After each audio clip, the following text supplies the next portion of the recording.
আজকের গুরুত্বপূর্ণ আঞ্চলিক সংবাদে সবাইকে জানাই স্বাগতম।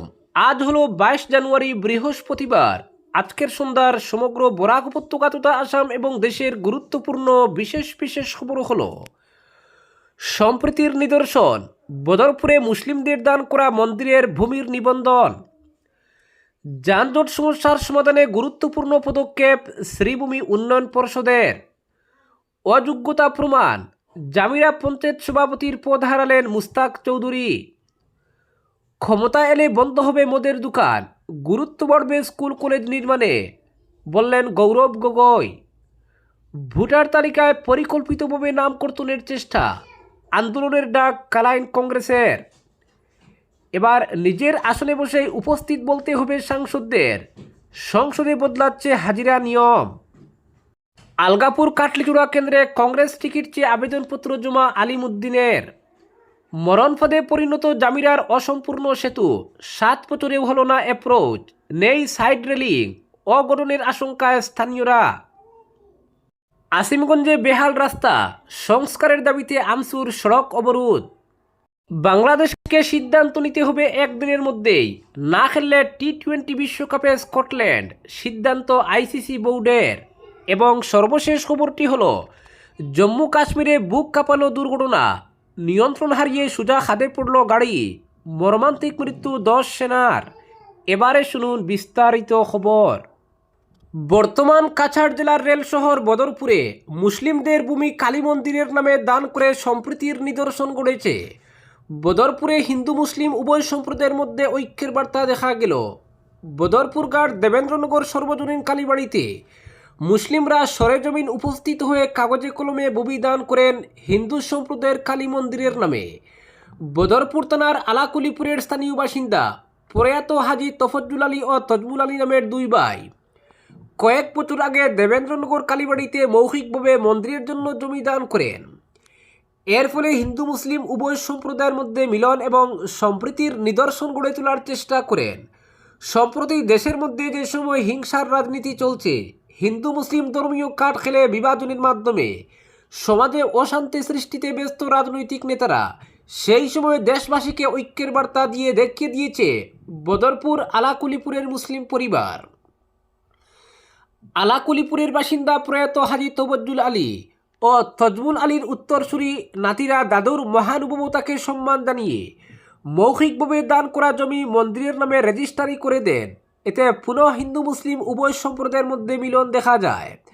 বদরপুর আলাকুলিপুরের তাদের উত্তরসূরি মোহাম্মদ ইয়াকুব আলী, সেলিম উদ্দিন ও আমির সুলতান দানকৃত ভূমি রেজিস্ট্রেশন করে সরেজমিন উপস্থিত হয়ে সীমানা নির্ধারণ করে মন্দির পরিচালন কমিটি সহ পঞ্চায়েত প্রতিনিধি ও স্থানীয় বাসিন্দাদের সমঝে দেন। বদরপুর ঘাট দেবেন্দ্রনগর সর্বজনীন কালীবাড়ি এলাকার আশেপাশে প্রায় শতাধিক হিন্দু পরিবারের লোক বসবাস করে আসছে। বর্তমান সময়ে রাজ্যের বিভিন্ন প্রান্তে হিংসার রাজনীতি চলছে। মিয়া মুসলিম হিন্দু মুসলিম নিয়ে সেই সময় বদরপুরে দেখা গেল এক বিপরীত দৃশ্য, ঐক্যের বার্তা, সম্প্রীতির নিদর্শন। প্রয়াত হাজী তফজ্জুল আলী ও তজমুল আলীর মন্দিরের নামে দান করা ভূমি আনুষ্ঠানিকভাবে সমঝে দেন মোহাম্মদ ইয়াকুব আলী, সেলিম উদ্দিন সাবু ও আমির সুলতান। এদিন এলাকাবাসীর পক্ষ থেকে দেবেন্দ্রনগর সর্বজনীন কালীবাড়ি কমিটির সম্পাদক জয়দীপ দাশগুপ্ত, ওয়ার্ড মেম্বার রানী পাল, ওয়ার্ড কমিশনার শীতাংশু রায় মুসলিম পরিবারের প্রতি কৃতজ্ঞতা প্রকাশ করে ধন্যবাদ জ্ঞাপন করেন। উপস্থিত 3 ভাই মোহাম্মদ ইয়াকুব আলী, সেলিম উদ্দিন ও আমির সুলতান জানান, তারা সরকারিভাবে রেজিস্ট্রি করে কালী মন্দিরের নামে জমি দান করেছে। তারা বলেন, এই ঐতিহাসিক সিদ্ধান্ত কেবল এটা ভূমি হস্তান্তর নয়, এটি সমাজের কল্যাণে এক শক্তিশালী বার্তা। ধর্ম ভিন্ন হতে পারে কিন্তু মানবতা একই। পরবর্তী খবর, যানজট সমস্যার সমাধানে গুরুত্বপূর্ণ পদক্ষেপ শ্রীভূমি উন্নয়ন পর্ষদের। শ্রীভূমি শহরের দীর্ঘদিনের যানজট সমস্যার সমাধানে গুরুত্বপূর্ণ পদক্ষেপ গ্রহণ করল জেলা উন্নয়ন পর্ষদ। উন্নয়ন পর্ষদের তত্ত্বাবধানে শহর সংলগ্ন পুয়ামরায় শীঘ্রই চালু হচ্ছে একটি আধুনিক বাস টার্মিনাস।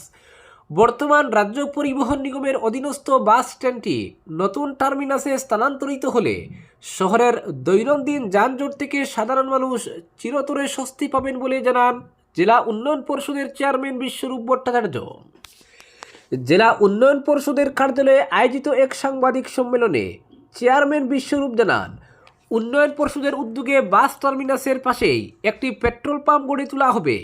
এতে একদিকে যেমন যাত্রী ও যানবাহনের সুবিধা বাড়বে, তেমনি উন্নয়ন পর্ষদের আয় বৃদ্ধির পথ সুগম হবে। চেয়ারম্যান জানান, পুয়ামারায় বাস টার্মিনাস চালুর জন্য ইতিমধ্যেই প্রয়োজনীয় সব পদক্ষেপ গ্রহণ করা হয়েছে। একই সঙ্গে টার্মিনাসের পাশে উন্নয়ন পর্ষদের পেট্রোল পাম্প স্থাপনের জন্য সরেজমিনে এলাকা পরিদর্শন সম্পন্ন হয়েছে এবং প্রয়োজনীয় অর্থ মঞ্জুর করা হয়েছে।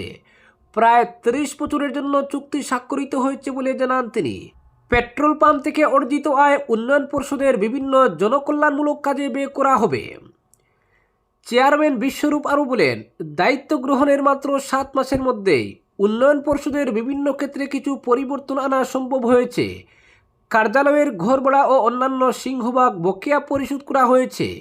পাশাপাশি কর্মীদের পারিশ্রমিকে উল্লেখযোগ্য বৃদ্ধি করা হয়েছে। আগে যেখানে কর্মীরা মাসিক 5,500 টাকা পারিশ্রমিক পেতেন, সেখানে গত 2 মাস আগে 2,000 টাকা বৃদ্ধি করা হয়েছে। আগামী মার্চ মাস থেকে কর্মীরা প্রতি মাসে 10,000 টাকা করে পারিশ্রমিক পাবেন বলে ঘোষণা করেন বিশ্বরূপবাবু। পরবর্তী খবর, ভোটার তালিকায় পরিকল্পিতভাবে নাম কর্তনের চেষ্টা, আন্দোলনের ডাক কালাইন কংগ্রেসের। কালাইন ব্লক কংগ্রেসের এক প্রতিনিধি দল কাটিগড়ার সার্কল অফিসার যাত্রাকান্ত কর্মকারের সঙ্গে দেখা করে চলমান SR ও প্রকৃত ভোটারদের নাম কর্তন করার চেষ্টায় আম মানুষের মধ্যে আতঙ্ক বিরাজ করছে। মানুষের নাওয়া খাওয়া রাতের ঘুম রীতিমতো উবে গেছে। এর সমস্ত বিষয় উল্লেখ করে প্রতিনিধিরা বিশদ আলোচনা করেন কাটিগড়া সার্কল অফিসারের সঙ্গে।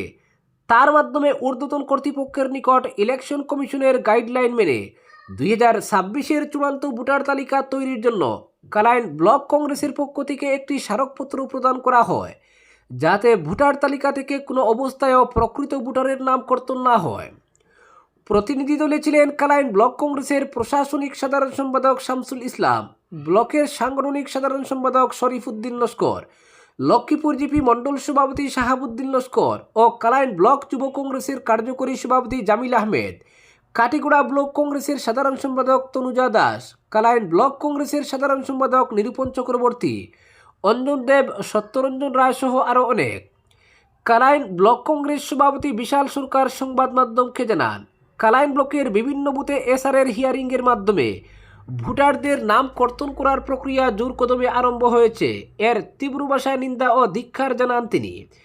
তার কথায়, প্রকৃত ভারতীয় নাগরিকদের নাম ভোটার তালিকা থেকে যদি কাটা হয়, তাহলে গণতান্ত্রিক পদ্ধতিতে সব ধরনের আন্দোলন, জাতীয় সড়ক অবরোধ, ঘেরাও কর্মসূচি লাগাতার পালন করবে কালাইন ব্লক কংগ্রেস। বলেন, বিশেষ একটি সম্প্রদায়ের ভোটারদের টার্গেট করে পরিকল্পিতভাবে নাম কর্তনের চেষ্টা চলছে। এর মধ্যে উল্লেখযোগ্য বিষয় হল, পরিচয়হীন অভিযোগকারীর ভিত্তিহীন অভিযোগকে হাতিয়ার করে শত শত বৈধ ভোটারের নাম ভোটার তালিকা থেকে বাদ দেওয়ার উদ্যোগ নেওয়া হয়েছে। বিশাল সরকারের কথায়, এ ব্যাপারে সংশ্লিষ্ট বিএলওদের উপর চাপ সৃষ্টি করা হচ্ছে, যাতে একটি নির্দিষ্ট সম্প্রদায়ের ভোটারদের নাম তালিকা থেকে কর্তন করা হয়। এ ধরনের পদক্ষেপ নির্বাচনী প্রক্রিয়ার স্বচ্ছতা ও নিরপেক্ষতার উপর সরাসরি আঘাত ছাড়া অন্য কিছু নয়। পরবর্তী খবর, এবার নিজের আসনে বসে উপস্থিত বলতে হবে সাংসদদের, সংসদে বদলাচ্ছে হাজিরা নিয়ম। স্কুলে এসে ক্লাসে ঢুকবো না, এ আর চলবে না, চলবে না প্রক্সিও। ক্লাসে নিজের আসনে বসে উপস্থিত বলতে হবে সাংসদদের, তবেই উপস্থিতি গণ্য হবে, নয়তো গরহাজির। সংসদে বাজেট অধিবেশনের আগে সাংসদদের হাজিরা নিয়মে এমনই বদল আনা হচ্ছে। আগামী 28 জানুয়ারি থেকে সংসদে বাজেট অধিবেশন শুরু হবে। তার আগেই এই নিয়ম কার্যকর হবে বলে জানালেন লোকসভার স্পিকার ওম বিড়লা। সংসদে নিয়মানুবর্তিতা, শৃঙ্খলা এবং সাংসদদের উপস্থিতি নথিভুক্ত প্রক্রিয়াতে স্বচ্ছতা বাড়াতেই এই সিদ্ধান্ত নেওয়া হচ্ছে বলে জানান স্পিকার। লখনৌয়ে 86তম অল ইন্ডিয়া প্রিসাইডিং অফিসার্স সম্মেলনে উপস্থিত হয়ে ওম বিড়লা জানান, সংসদের কাজকর্মে সাংসদরা যাতে উপস্থিত থাকেন এবং সক্রিয় হন, তা নিশ্চিত করতেই এই পদক্ষেপ। চলতি ব্যবস্থাপনা অনুযায়ী সাংসদরা সংসদে গিয়ে রেজিস্টার খাতায় সই করে দেন বা লবিতে ডিজিটাল ডিভাইস ব্যবহার করে নিজেদের উপস্থিতি জানিয়ে দেন, কিন্তু অনেক সময় তারা অধিবেশন কক্ষেই হাজির হন না, আলোচনাতেও অংশ নেন না, বাইরে থাকেন। কিন্তু নতুন নিয়মে তাদের অধিবেশন কক্ষে হাজির থেকেই নিজেদের উপস্থিতির কথা জানাতে হবে, নয়তো তারা সংসদে উপস্থিত থাকলেও গরহাজির বলে ধরে নেওয়া হবে। অনেকের মত বুটে জিতে সংসদে এলেই যে গণতন্ত্রের পাওনা চুক্তি দেওয়া যায় না, এই কথাটা অনেক জনপ্রতিনিধি বিস্মৃত নন। গণতন্ত্র বিতর্কের মাধ্যমেই অগ্রসর হয়, মেটো তোরজা নয়, তথ্য সমৃদ্ধ যুক্তিনিষ্ঠ সংসদীয় বিতর্ক।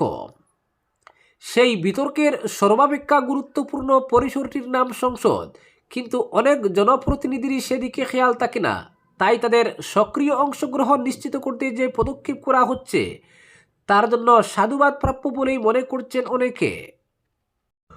পরবর্তী খবর, রাজ্যে মুখ্যমন্ত্রী হিমন্ত বিশ্ব শর্মার আমলে মদের দোকানের সংখ্যা বৃদ্ধি নিয়ে এবার সরব হলেন প্রদেশ কংগ্রেস সভাপতি তথা সাংসদ গৌরব গগৈ।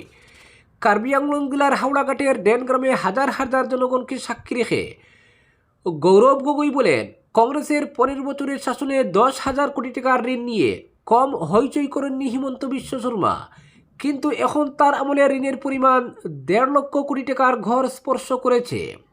ঋণের বোঝা মেটাতে বিভিন্ন পদক্ষেপ নিয়ে সুফল না পাওয়ায় রাজ্যের আনাচে কানাচে মদের দোকান খোলার অনুমতি দিয়েছে সরকার। চাকরির পরিবর্তে যুব সমাজকে নেশায় ডুবিয়ে মদের টাকায় সরকার ঋণ পরিশোধ করতে চাইছে, কিন্তু কংগ্রেস ক্ষমতা এলে মদের দোকান বন্ধ করে স্কুল কলেজ নির্মাণে গুরুত্ব দেবে। রাজ্য সরকারকে এক হাত দিয়ে গৌরব বলেন, হুমকির পাশাপাশি রীতিমতো ভয় দেখিয়ে সরকার চালাচ্ছেন মুখ্যমন্ত্রী হিমন্ত। কয়েকটি প্রকল্প ছাড়া গত 5 বছরে রাজ্য সরকার কোনো কাজই করেনি। মুখ্যমন্ত্রী হিমন্তের আমলে ওষুধপত্রের মূল্য বৃদ্ধি, গ্রামাঞ্চলের যাতায়াত ব্যবস্থা, জল জীবন মিশনের বেহাল অবস্থা কারো অজানা নয়। আর্থিকভাবে দুর্বল পরিবারগুলো সরকারি প্রকল্পের সুবিধা পাচ্ছে না। বিজেপি দলের সদস্যরাই লাভান্বিত হচ্ছেন সরকারি প্রকল্পের, তবে কংগ্রেস ক্ষমতায় এলে এক একজন যোগ্য ব্যক্তি সরকারি প্রকল্পের সুবিধা পাবেন। পরবর্তী খবর, অবশেষে সমস্ত জল্পনা কল্পনার অবসান ঘটিয়ে পদ হারালেন হাইলাকান্দি জেলার 61 নম্বর জামিরা গ্রাম পঞ্চায়েতের সভাপতি মুস্তাক আহমেদ চৌধুরী। গৌহাটি উচ্চ আদালতের কড়া নির্দেশের প্রেক্ষিতে হাইলাকান্দি জেলা কমিশনার এক বিশেষ আদেশের মাধ্যমে তাকে পঞ্চায়েত সদস্য এবং সভাপতির পদ থেকে অবিলম্বে অপসারণের নির্দেশ দিয়েছেন। গত 19 জানুয়ারি 2026 তারিখে জেলা কমিশনার অভিষেক জৈন এই চূড়ান্ত আদেশ জারি করেন। ঘটনার সূত্রপাত হয় 2025 সালের পঞ্চায়েত নির্বাচনের পর, যখন মুস্তাক আহমেদ চৌধুরী জামিরা গ্রাম পঞ্চায়েত থেকে সদস্য এবং পরবর্তীতে সভাপতি নির্বাচিত হন, কিন্তু তার এই নির্বাচনের বৈধতাকে চ্যালেঞ্জ করে রানুবাবু দাস, আব্দুল কালাম মজুমদার এবং শামসুল হক লস্কর উচ্চ আদালতে একটি রিট পিটিশন দাখিল করেন। তাদের মূল অভিযোগ ছিল যে মুস্তাক আহমেদ চৌধুরী 3 সন্তানের জনক হওয়া সত্ত্বেও হলফনামায় তথ্য গোপন করে নির্বাচনে প্রতিদ্বন্দ্বিতা করেছিলেন। আদালত এই অভিযোগের গুরুত্ব বিবেচনা করে জেলা কমিশনারকে 1 মাসের মধ্যে বিষয়টি নিষ্পত্তির নির্দেশ দিয়েছিল। উচ্চ আদালতের নির্দেশে জেলা কমিশনার এই বিষয়ে উভয় পক্ষের শুনানি গ্রহণ করেন এবং সরকারি নথিপত্র পুঙ্খানুপুঙ্খ যাচাই করেন। তদন্তে উঠে আসে যে মুস্তাক আহমেদ চৌধুরী হলফনামায় তার 3য় সন্তানের জন্ম তারিখ নিয়ে ভুল তথ্য দিয়েছিলেন। স্বাস্থ্য দপ্তরের নথিপত্র অনুযায়ী তার 3য় সন্তানের জন্ম হয়েছে 25/9/2018 তারিখে, যা আসাম পঞ্চায়েত আইনের সংশোধিত কাট অফ ডেট 19/3/2018 পরবর্তী সময়। আইন অনুযায়ী এই তারিখের পর 3য় সন্তানের জন্ম হলে সংশ্লিষ্ট ব্যক্তি পঞ্চায়েত নির্বাচনে প্রতিদ্বন্দ্বিতা করার অযোগ্য বলে বিবেচিত হবেন। জেলা কমিশনার তার আদেশে স্পষ্ট উল্লেখ করেছেন যে মুস্তাক আহমেদ চৌধুরীর দেওয়া তথ্য এবং সরকারি জন্ম রেকর্ডের মধ্যে স্পষ্ট গরমিল রয়েছে। আসাম পঞ্চায়েত আইন 1994 ধারা 11(2)(a) এবং বিধি 62 অনুযায়ী প্রদত্ত ক্ষমতা প্রয়োগ করে তাকে অবিলম্বে কার্যকর হওয়ার শর্তে পদ থেকে সরিয়ে দেওয়া হয়েছে। এই রায়কে এলাকার সাধারণ মানুষ এবং অভিযোগকারীরা সত্য ও ন্যায়ের জয় হিসেবে দেখছেন। আজকের বিশেষ সংবাদ এখানেই সমাপ্ত।